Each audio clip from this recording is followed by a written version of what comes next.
মানে আজি যিখন চাৰ্জশ্বিট দিছে মই সেইখনক জুবিনদাৰ মৃত্যুৰ চাৰ্জশ্বিট বুলিয়ে গণ্য কৰা নাই। মই ভাবোঁ যে আজিৰ যিখন চাৰ্জশ্বিট দিছে এইখন হ'ল হিমন্ত বিশ্ব শৰ্মাৰ 2026 চনৰ নিৰ্বাচনী প্ৰচাৰৰ এখন ইস্তাহাৰ।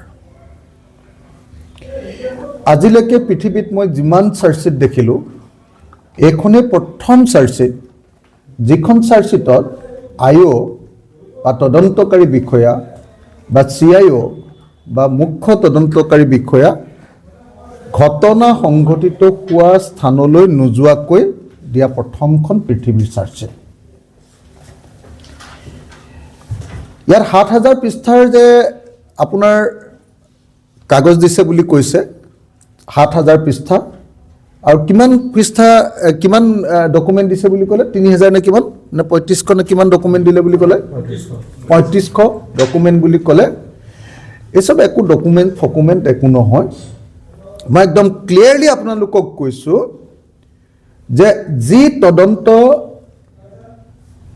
প্লেচ অফ অকাৰেঞ্চ বা য'ত ঘটিছে তালৈ নোযোৱাকৈ কৰা তদন্ত, সেই তদন্তই পৃথিৱীৰ কোনো কেছতে কেতিয়াও কোনো মানুহক ন্যায় দিব নোৱাৰে। জুবিনদাৰ মৃত্যু ঘটিছে ছিংগাপুৰত, তদন্ত কৰিছে দিছপুৰত। জুবিনদা যিখন সাগৰৰ পানীত ডুবি ঢুকালে সেই সাগৰৰ পানীটোপাও চাবলৈ যোৱা নাই এতিয়ালৈকে আইঅ'এ। তাৰপিছত যদি হিমন্ত বিশ্ব শৰ্মাই কয় যে মই এখন বৰ সাংঘাতিক চাৰ্জশ্বিট দিছোঁ, তেতিয়াহ'লে মই ক'ম যে তেনেকুৱা চাৰ্জশ্বিট মই 1 ছেকেণ্ডত ডাষ্টবিনলৈ দলিয়াই পেলাম। মই বাৰম্বাৰ কৈ আছিলোঁ যে ঠিক আছে ফাৰ্ষ্ট পেজৰ চাৰ্জশ্বিট এখন দি দিয়া, ইয়াত তোমালোকে মটিভৰ ওপৰত চাৰ্জশ্বিটখন দি আছা যে কিয় হত্যাকাণ্ড হ'ল বুলি আগতে তোমালোকে নিজে ঠিক কৰি ল'লা যে হত্যাকাণ্ড হৈছে বুলি আমি দি দিম, আৰু কিয় হত্যাকাণ্ড হ'ল বুলি তোমালোকে পইচাৰ কেলেংকাৰী এটা বনাই ধুনীয়াকৈ তোমালোকে ঠিক আছে পইচাৰ কেলেংকাৰী হ'ব পাৰে তেনেকুৱা এটা তোমালোকে ডকুমেণ্ট বনাই ইয়াত দি দিছা। মোৰ সেইটোলৈকেও আপত্তি নাই যে কি কাৰণে হত্যাকাণ্ড হ'ল তাৰ মটিভটোৰ ওপৰত এখন চাৰ্জশ্বিট দিয়ক, কিন্তু হত্যাকাণ্ডটো কেনেকৈ সংঘটিত হ'ল, কোনে মাৰিলে, তাৰ কি পৰিস্থিতি, তাৰ ওপৰত যদি ষ্টেটমেণ্ট নাথাকে, তাৰ ওপৰত যদি এভিডেন্স তথ্য নাথাকে আৰু তাৰ ওপৰত যদি ডকুমেণ্ট নাথাকে দলিল, তেতিয়াহ'লে সেই তদন্ত এটা শূন্য তদন্ত, শূন্যত গদা ঘূৰোৱা এটা তদন্তৰ বাহিৰে আন একো নহয়। গতিকে CID বা SITয়ে যোৱা 88টা দিন নহয়, কেইটা দিন 84টা দিনত অকল শূন্যত গদা ঘূৰালে। ইয়াক কয় শূন্যত গদা ঘূৰোৱা বুলি অসমীয়াত কয়। শূন্যত গদা ঘূৰালে একবাৰৰ কাৰণেও তেওঁলোকে প্লেচ অফ অকাৰেঞ্চ বা য'ত ঘটনা ঘটিছে তাত গৈ তদন্ত কৰিবৰ কাৰণে কোনো ব্যৱস্থা নল'লে। নাম্বাৰ 1। নাম্বাৰ 2, মই বাৰম্বাৰ কৈ আছোঁ যে ভাৰতবৰ্ষৰ BNSS 2023-এ 112 নম্বৰ যিটো ধাৰা তাত স্পষ্টকৈ কৈ দিছে যে বিদেশত ঘটনা ঘটিলে আমি নিশ্চিতভাৱে কোৰ্টৰ জৰিয়তে লেটাৰ্ছ ৰেগুলেটৰী পঠিয়াইহে কেৱল তদন্ত কৰিব পাৰিম আৰু তথ্য আনিব লাগিব। হিমন্ত বিশ্ব শৰ্মাই মোক উত্তৰ দিলে বিধানসভাত বোলে নহয় আমি MLATৰ জৰিয়তে আনিলেও হৈ যাব, কিন্তু চেন্নাই কোৰ্টে স্পষ্টকৈ কৈ থৈছে যে MLATৰ জৰিয়তে আনিলে নহ'ব, MLAT থাকিলে বস্তু আনিব পাৰিব কিন্তু সেইটো আনিব লাগিব কোৰ্টৰ জৰিয়তে। এতিয়ালৈকে ছিংগাপুৰৰ পৰা তেওঁ কৈছে যে নাই আমি ছিংগাপুৰৰ পৰা গভৰ্ণমেণ্টৰ পৰা অনা তথ্যৰ জৰিয়তে আমি এইটো প্ৰমাণ কৰি দিম। আৰে ছিংগাপুৰ গভৰ্ণমেণ্টে কৈছে যে জুবিন গাৰ্গৰ মৃত্যুটো হত্যাকাণ্ড নহয়। ছিংগাপুৰ গভৰ্ণমেণ্টে কৈছে যে জুবিন গাৰ্গৰ মৃত্যুত কোনো ধৰণৰ ফাউল প্লে নাই, কোনো ধৰণৰ বেমেজালি, কোনো ধৰণৰ কেলেংকাৰী নাই, সেইটো এটা স্বাভাৱিক মৃত্যু।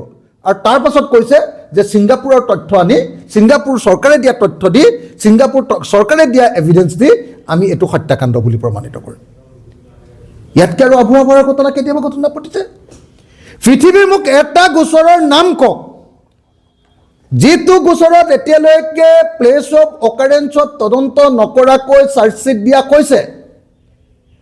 এইটোৱে অসমৰ জুবিন গাৰ্গৰ কেছটোৱে একমাত্ৰ পৃথিৱীৰ ঘটনা য'ত চাৰ্জশ্বিট দিয়া হৈছে অথচ IO আৰু CIO এতিয়ালৈকে ঘটনাস্থলীলৈ যোৱা নাই।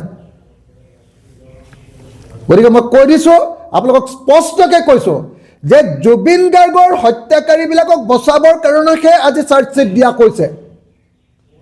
জুবিন গাৰ্গৰ হত্যাকাৰীক ফাঁচি দিবৰ কাৰণে বা জুবিন গাৰ্গৰ হত্যাকাৰীক যাৱজ্জীৱন কাৰাদণ্ড দিবৰ কাৰণে আজি চাৰ্জশ্বিট দিয়া কোৱা নাই। সেইকাৰণে মই বাৰম্বাৰ কৈছোঁ যে এই চাৰ্জশ্বিট জুবিন গাৰ্গৰ হত্যাকাৰীক ধৰিবৰ কাৰণে চাৰ্জশ্বিট নহয়, এই চাৰ্জশ্বিট হ'ল হিমন্ত বিশ্ব শৰ্মাই 2026 চনৰ নিৰ্বাচনত যাতে গাঁৱৰ পৰা খেদা নাখায়, বিজেপিয়ে যাতে গাঁওবিলাকৰ পৰা খেদা নাখায়। জুবিন গাৰ্গ আমাৰ আটাইতকৈ জনপ্ৰিয় শিল্পীজনক তেওঁলোকৰ দিনত হত্যা কৰালে, মাৰালে, বিজেপি চৰকাৰৰ দিনত মাৰালে। আৰু মৰোৱাৰ পাছত এতিয়া তেওঁলোকে তদন্ত নকৰে। সেই কথাটোৰ কাৰণে যাতে 26 চনৰ নিৰ্বাচনত হিমন্ত বিশ্ব গ'লে যাতে গাঁওবিলাকৰ পৰা খেদি নিদিয়ে, তাৰ কাৰণে মিছাকৈ এখন চাৰ্জশ্বিট তৈয়াৰ কৰিছে, ভুৱা 2 নম্বৰী চাৰ্জশ্বিট। মই সেইকাৰণে বাৰম্বাৰ কৈছিলোঁ যে এখন চাৰ্জশ্বিট নাম্বাৰ পাৰ্ট 1 হ'লে মানে হৈ যাব, তেতিয়াহ'লে পাৰ্ট 2 পাৰ্ট 3 বেলেগ বেলেগ একদম অৰিজিনেল বস্তুবিলাক দি দিব পাৰিব। কিন্তু মুখ্যমন্ত্ৰীয়ে কালি ঘোষণা কৰি দিলে নহয় যে এতিয়া আৰু আমাৰ আজিৰ পৰা 12 তাৰিখৰ পৰা কাম শেষ, চাৰ্জশ্বিট আমি দি দিলোঁ, আমাৰ আৰু একো কৰিবলগীয়া নাই, অসম চৰকাৰ অসম পুলিচৰ একো কাম কৰিবলগীয়া নাই, এতিয়া কোৰ্টে কেৱল শাস্তি দিলে হ'ল। আৰে তুমি এখন ফটোৱা কাগজ এখন দি দিবা আৰু তাৰ ওপৰত কোৰ্টে কেনেকৈ শাস্তি দিব? তুমি 2 নম্বৰী এটা ডকুমেণ্ট দি দিবা, তাৰপিছত কোৰ্টে কেনেকৈ শাস্তি দিব? তাৰপিছত কোৰ্টক ন্যায় দিব বুলি কোৱাটো আৰু ৱালত মাথা মাৰি দিয়াটো একেটাই কাহিনী। মোক ন্যায় লাগে বুলি মই যদি ৱালত মাথা মাৰি দিওঁ, অথচ ন্যায়ৰ কাৰণে মই কোনো কাম কৰা নাই, কিবা কাম আছে নেকি কওক? গতিকে হিমন্ত বিশ্ব শৰ্মা হ'ল তেনেকুৱা ধৰণৰ এজন মুখ্যমন্ত্ৰী যিজনে জুবিন গাৰ্গৰ মৃত্যুটোক লৈ গোটেই জীৱনত খেলা কৰিছে, ৰাজনীতি কৰিছে। আজি সেইকাৰণে যিখন চাৰ্জশ্বিট দিছে, এই চাৰ্জশ্বিটখনৰ ওপৰত অসমৰ মানুহে কোনেও বিশ্বাস কৰিব নালাগে। এইখন হ'ল হিমন্ত বিশ্ব শৰ্মাৰ 2026 নিৰ্বাচনৰ এখন ইস্তাহাৰ। এইখনত 26ত যাতে খেদা নাখায় গাঁৱৰ পৰা, যেনেকৈ কা আন্দোলনৰ সময়ত খেদা খাব খুজিছিলে, ঠিক তেনেকৈ এই জুবিন গাৰ্গৰ মৃত্যুৰ কাৰণে যাতে খেদা নাখায় তাৰ কাৰণে বনোৱা এখন কি ক'ব মিথ বা কল্পকাহিনী বা সাধু কথাৰ এখন কাহিনী হ'ল আজি দিয়াৰ চাৰ্জশ্বিটখন।